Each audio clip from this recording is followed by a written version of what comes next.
naante guddisinitti machuudha. Waggaa 4 keessatti baabaa qaffattee waan isheen godhatte. Baabaa jechuudha. Baabaani sheebaadha. Sheebaan naasini jedhu dulloomeera. Baay'ee shunkurtii kusochoosaa jira asiin jechuudha. Waan lamaan hojjedhaa jechuudha. Obboleettiin keessan kuni yeroo dhuftee baabaa masana akka kunuunsitu dhuftee jechuudha. Baabaan ni xinnooshuu dulloomeera. Yaa'uga xoorataa beera mana keessatti jaartiin hin jirtu haati manaa jechuudha. Ijoolleen jiru, ijoollee guguddaan jiru. Abbaate makiinaa bitteetti. Na dhaggeeffadhaa. Fayyadamuudha moo dhiisuu wayya kana? Horii karaa dalgaati. Garuu ijoollee gurguddaa qabaa. Jaarsi dargaggeessa qabaa. Garuu fi mana keessa taa'eetu intaloon kun immoo isa tajaajilti isarraa waanuma baqqaasaa isuma kunuunsite jechuudha mana keessatti. Nama guddaa waan ta'e mana keessa taa'aa jechuudha. Booda obboleessa diistiitti makiinaa bitteetti abbaate waggaa 4 kan isheen hojjette. Nagaan siniif haa ta'u kabajamtoota hordoftoota kiyyaa. Akkam jirtu meesiin nagaa keessanii jirtu baga jiraattan kaa. Akkasiinis makiinaa walii bibbituun danda'ama jechuudha. Waan bareedaadha. Yeroo baay'ee ko inni kaanii makiinaa bitee mana iddoo 4 5 5 6 7 bitaa. Inni kaan immoo mana tokkoyyuu bitachuu dadhaba. Intala baabeluu biyya Arabaa hojjettee akkatti fooqii ijaartee ni jedha daasa kana. Isa kanadhaan jedhe. ITM isa kana. Itti dhufna. Isa booda maaltu ta'a seetanii obboleettiin keessan kuni jaarsa kana faana otoma wal kunuunsanii otoma kunuunsituu walii galan. Baqa yaadaan walii galanii baqa. Dhimma biraa keessa galan jechuudha. Laayifii biraa keessa isinii galan. Achi jaarsi birrii qaba sirriitti. Akkaawuntiin isaa birrii baay'ee qaba. ATM isaa birrii sirriitti qaba. Mucaa keessan kanaaf isheen isa kunuunsuu bira darbite waan biraa wal kunuunsuu jammaraniiru jechuudha. Kunuunsa dhimma iddoo gadi iddoo sana jammaraniiru jechuudha. Yaa jaarsolii warra akkasii immoo akkuma dhageettu jechuudha waan akkasii kana sirriitti jaallatu natti fakkaata. Ani hin beeku nan dhageechi. Obboleettiin keessan akkasuma tokkootu obboleessa ishii tokko makiinaa bitte. Kana amma waggaa 4 ammatti makiinaa bitte. Achi booda obboleessi inni tokkos obboleessaa fi makiinaa bitte anaafuu naan bittuyyuu jedhe jennaan obsisiin bitaa itti abbaate birriin naffiidha. Kaawuntii jaarsaarraa ergama zim jedhamee ergama. Achi booda ATM dha waan ta'eef utuma akkas jedhamuuti gurbaan isaanii ijoollee isaa keessaa gurbaan inni tokko bara muudii isaanii baree jechuudha. Sirriitti akkuma ishee jaarsa faana waan hin taane dalagdu sirriitti bare baqa. Innaa baru baay'ee jibbe hin balaaleffate. Mucattee jechuudha. Jaarsi macheessa abbaa isaanii tumaa gochuu hin danda'amu.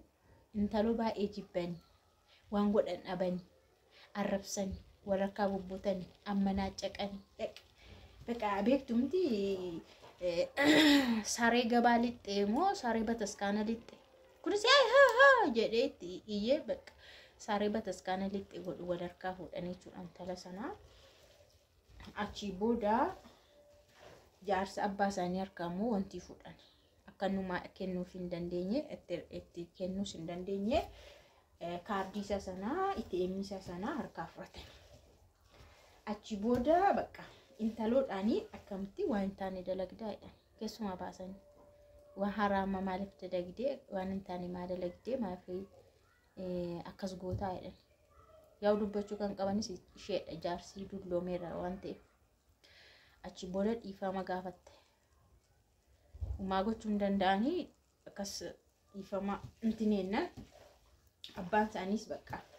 Yaa waan ta'aa jiru kanaan dhaga'an beeka waan ta'eef sirrateeradhanii deebisanii kennaniif. Waandumaa waan dhorkan jechuudha. Haa fayyadamuudhaan. Achi booda obboleettiin keessan kun maal gooti? akkamiin godhaatteetu barreeffamaan gaafatti jechuudha. Ana akkasii waggaa 4 dalageen jira. Ijoolleen immoo akkasii bakka waan bira taa'amu yumti garuu obboleessa kooti waadaa galeera makiinaa siin bitadheen akkamittiin deema. Keer inshaAllah annaante namni takka waan tokko balleessuu jalqabna ija jabaa taa'edha. Jajabina akkasii yoo siniin kennina jedha. Jajabina akkasii siniin kenni. Na ani sila akka ijoolleen akkasina godhaa jiranitti waan taa'amu miti nan deema. Garuu immoo obboleessa kooti waadaa galeera makiinaa siin bita jedheeni. Injettu seetani? Argitanii? Alaala garaagarummaa. Ati habiibti dafqa kee xab gootee amma miilli keessi dhiitee kulaalitiin si kubbitti hojjettee birriin xabin jedhu xabin jedhu waggaa meeqa hojjettee isaan akkasiimmoo karaa dalga deemanii kunoo makiinaa xab godhu. Achi yoo iccitii isaa namni hin beeku maal ebeluun makiinaa bitte maal kelisheenoo kana goote maal kelisheenoo G+3 bitte ijaarte ati maalati sarara hojjetamte iccitii isaa namni hin beeku argitanii? Akkatti garaagarummaan uumamu jechuudha. Tokko akkanatti intini godhee argata. Sijammar mana haama daamiin hin jirre baabaa bichaadha taana birriin naffiidha kun beekamaadhatti gadhiisa. Akka ajaa'ibaa jechuudha birrii. Lolaadha malee hindee. Innaa madaamiin iddoo jirtu mana madaamiin jirtu haati jirtu yoo hojjenna sireesiidhaan jiruu kee bichaa hojjetta. Dabqa kee bichaa nyaatta damooza kee bichaa nyaatta waan akkasiin jiru. Innaa isheen kun amma birrii sana makiinaa tokko waadaa galte makiinaa sana bitamu malee akkamittiin deeman jettu. Amma akkam ta'a jara keenya akkam ta'a dubbiin kun garamitti deema. Ija jabina ajaa'ibaati bara. Isa duraa bara kanaa godhii suma sanaa jettee achi shollokettee deemummoo ganaa teessetta muaggattee makiinaa lammataa bituudha. Yebaasaan xaadhan hundee silaayuu mi'eeffatanii sagal liqeeffatadhan. Mi'eeffatan sagal liqeeffataadhan. Waa tokko yoo mi'eeffatan biraan hafanidha. Ganaa namaa mari'atti isa ijoolleen akka godhan dhabanii dhiisan tokkoffaa abbaa isaaniis yaalanii bakka waan tarkaanfii irratti fudhatanii wallaalanii dhiisanii ganaachi teessee mari'atti maaliin godhatte. Meessi maattu kana. Warra kaantu nama maraara bara warri kaan nama azansiisu warri dafqa isaaniitti waggaa meeqa hojjetanii xabin jenne xab achuma baraan achuma isaantu nama azansiisa. Isaan warra kanaan gaafa ilaalaman dorgomanii kun isaan gatii dhabu jechuudha. Intala Baabeluu jedhamu. Intaloon isheen akkasii jedhamu isheen achi arabuuma hojjettee miti kana hundumaa hoteela maargote lakkaa wanti kun dafqa qofaadha. Hojiin akkasiis jira. Na waan akkasii baay'ee jira jechuudha. Darbee wanti akkana hojjetanii sirriitti jiran siin jedha. Ijoollee keenya waan kanaa akkam jettan isin maal jettan? Baga fayyadamteettu moo bagarraa nyaatteettu moo akkam jettu? Baga tajaajilamteettu moo maayettu? Cubbuudha garuu. Cubbuudha tokkoffaan foon ofii kana rakasiisanii foon ofii xureessanii foon kee xuraa'ee birrii argatte. Wanti sun immoo boriifta waan horii cubbuu waan ta'eef horiin cubbuu immoo hin beekon hin badatee hin taatee hin bada garuu horiin cubbuu hin bada. Hin milkaa'u dhumni isaa gaariin ta'u maaliif horii cubbuuti. Cubbuu hojjetamee dhufe waan ta'eef machees kun cubbuu miti naan hin jettan cubbuu ajaa'ibaati kun. Na wanta akkanaa jiraan jedha garuu isinii waan isin dafqa keessa hin hojjettan waan isiniif haa eebbisu.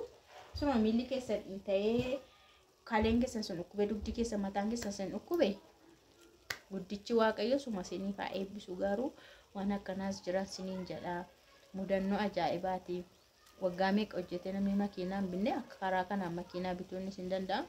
Yaa karaa dalgaa iddoo baay'ee jira karaa dalgaa qabeenya horachuun mudannoo isheen kun immoo jabaatte eessatti jabaatte beektu makiinaa isa lammataa bitu malee achiin deemu iddoo jedhetti baay'ee jabaataa isiniin jedha.